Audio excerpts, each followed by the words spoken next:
J.A. on the beat though.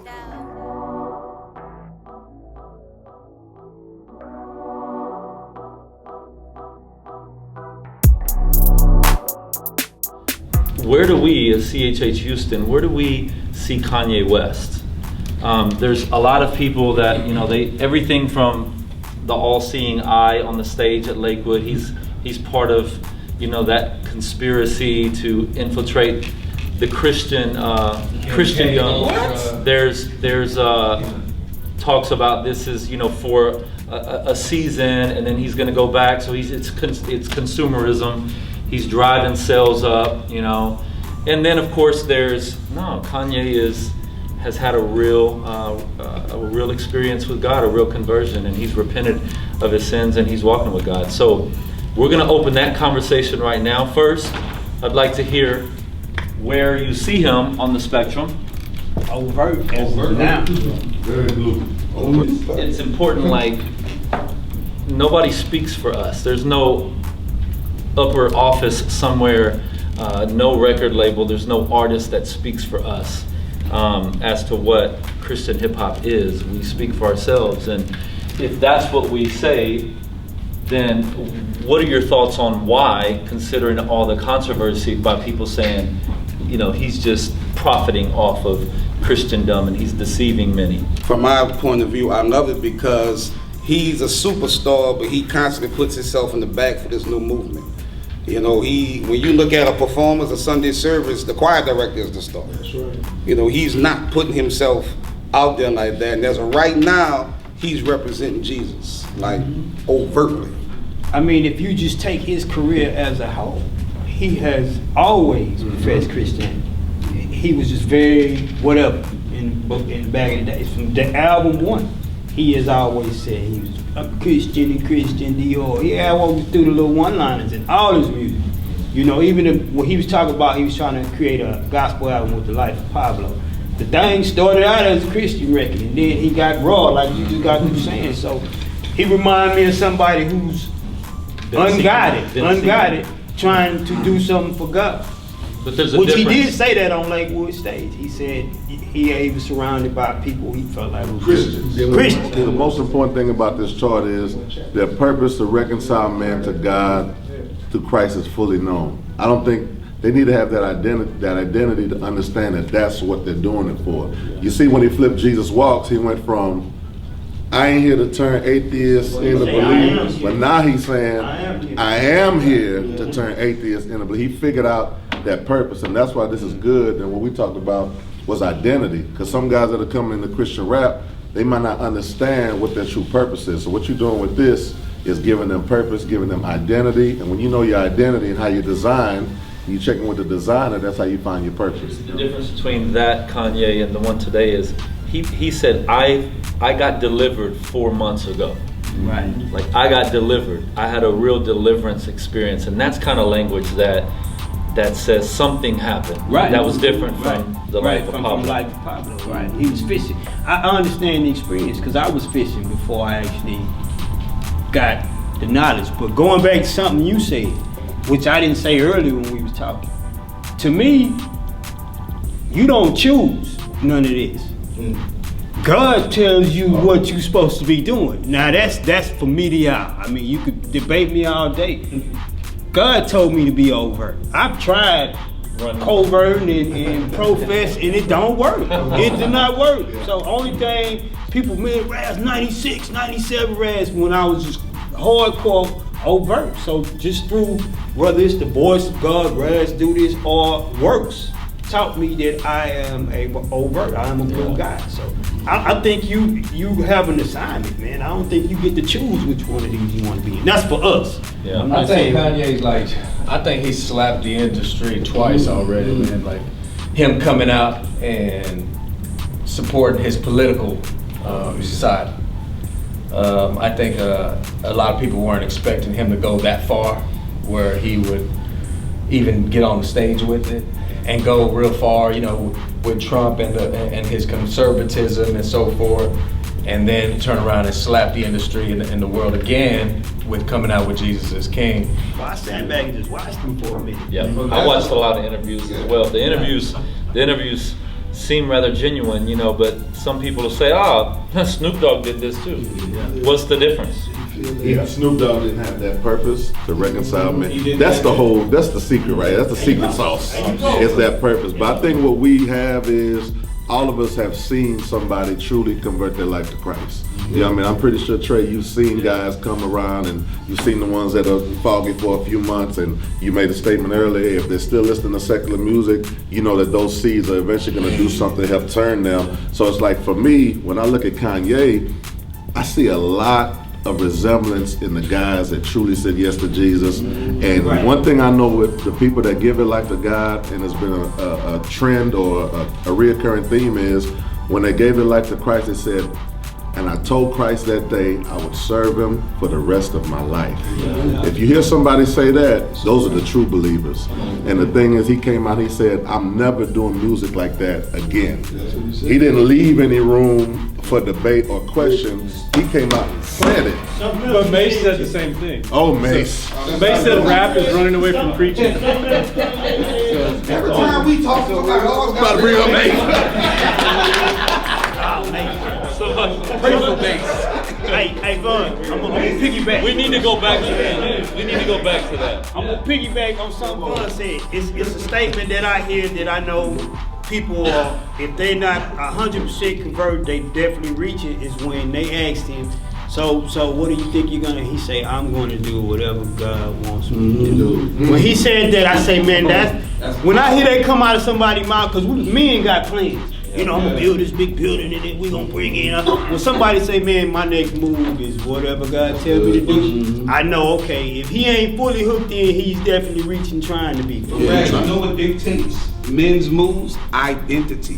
One of the biggest things that happened in the Bible was when Jesus got baptized. The Bible says that the skies opened. God said, this is my beloved son in whom I am well pleased. He let his son know, first, I love you. You're my beloved. Second, he said, you are my son.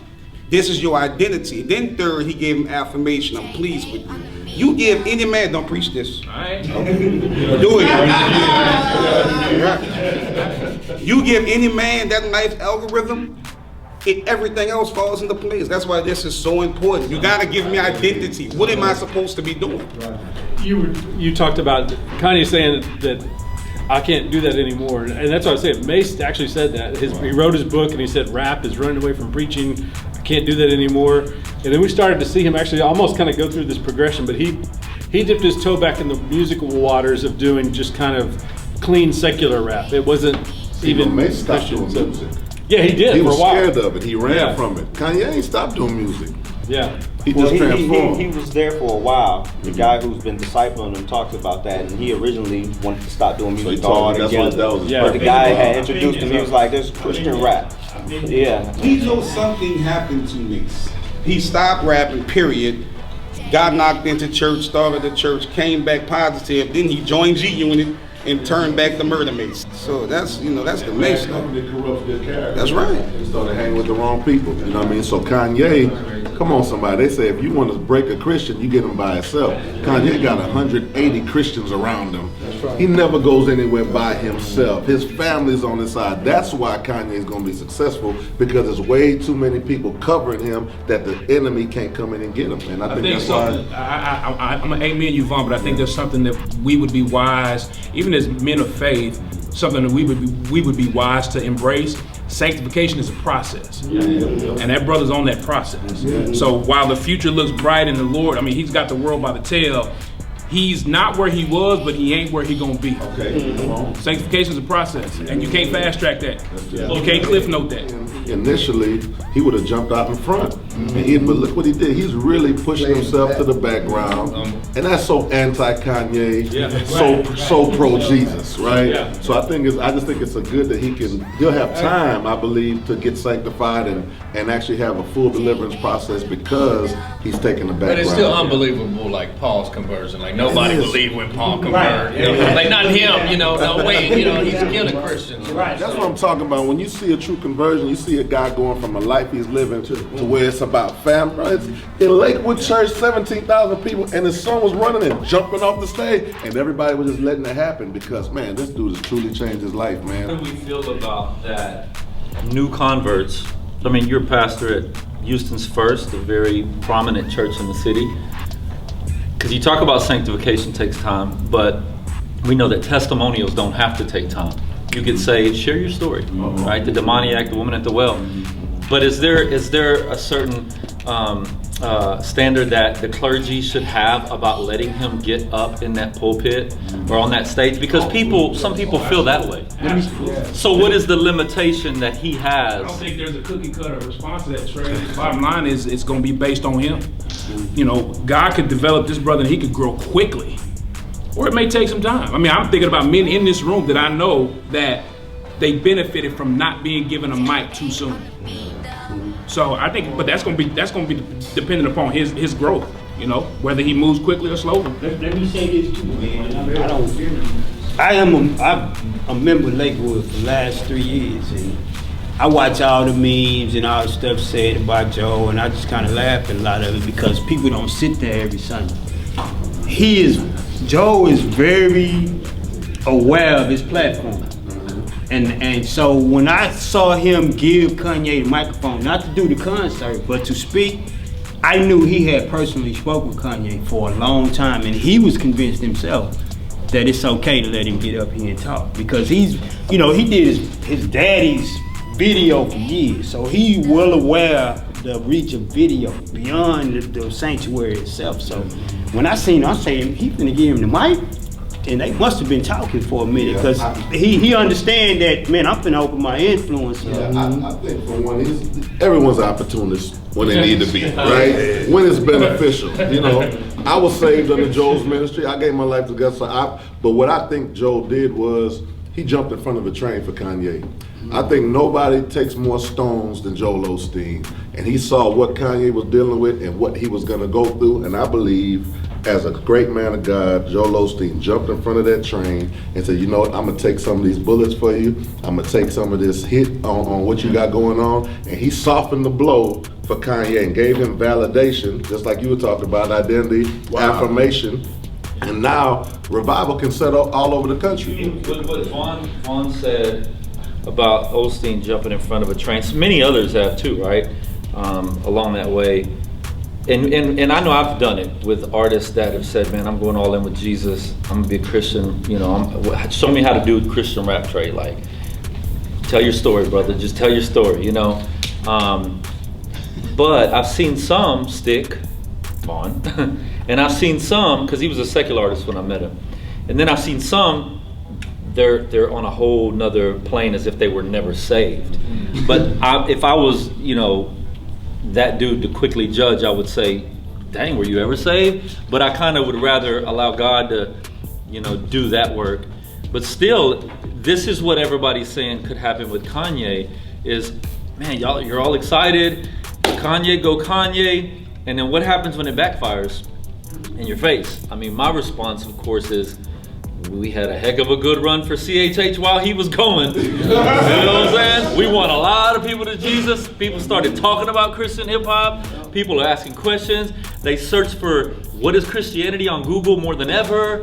You know, they're asking who is Jesus. And if Christ is preached from pure, impure motives, you know, he still preaches the verse. Right. So, Philippians 1:18 is where it says, but what does it matter? The important thing is that in every way, whether from false motives or true, Christ is preached, and because of this I rejoice, yes, and I will continue to rejoice.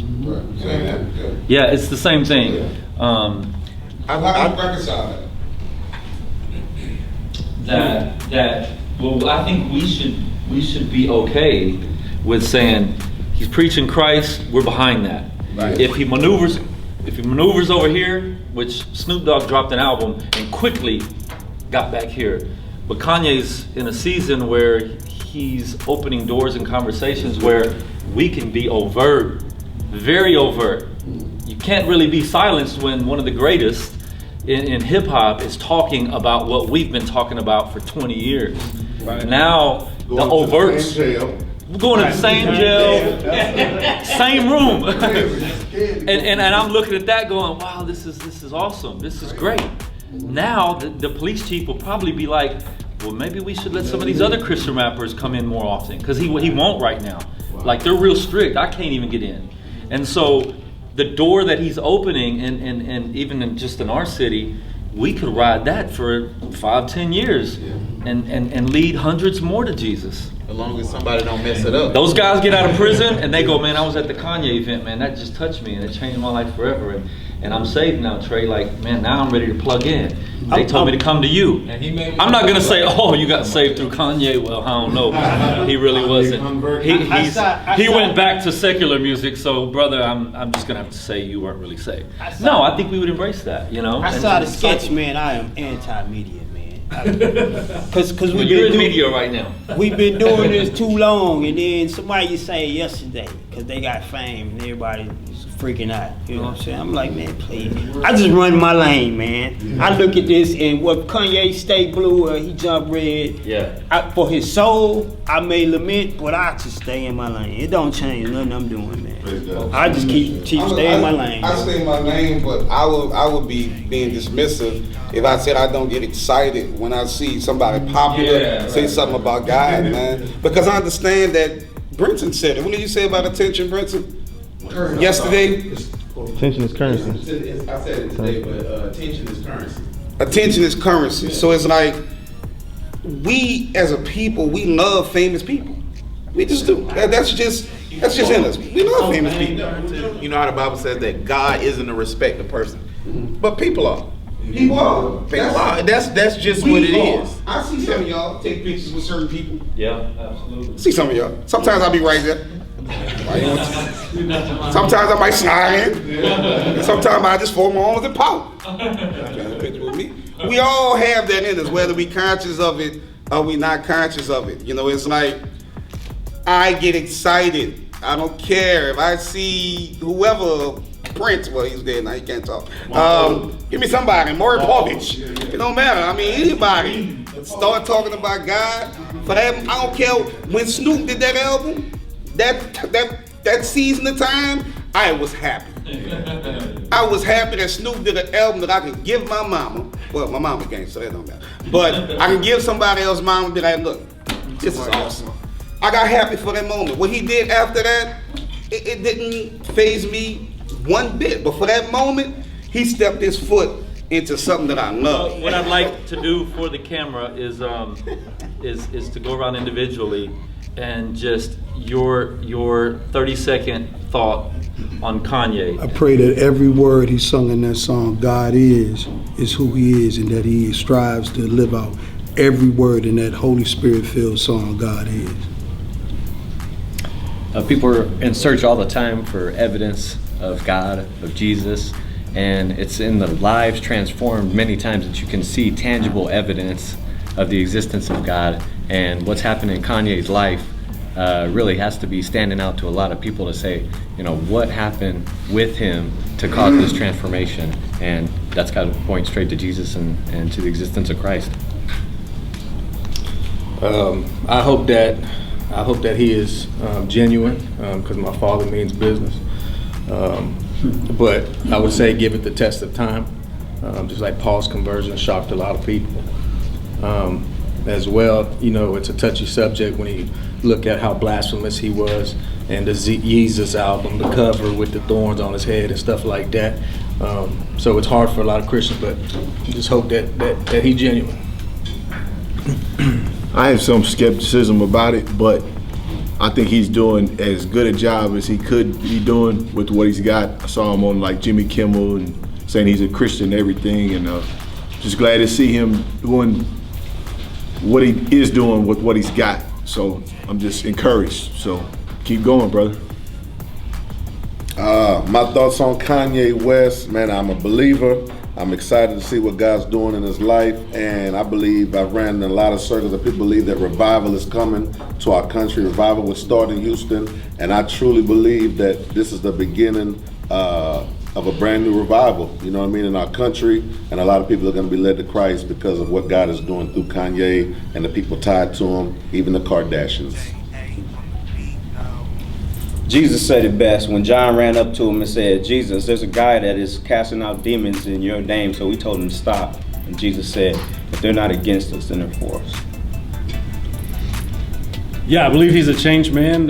For the guy that everybody knew was Mr. Ego, now he's doing 2-hour concerts where he cedes part of that time to a pastor to speak, to a choir to sing praise and worship music.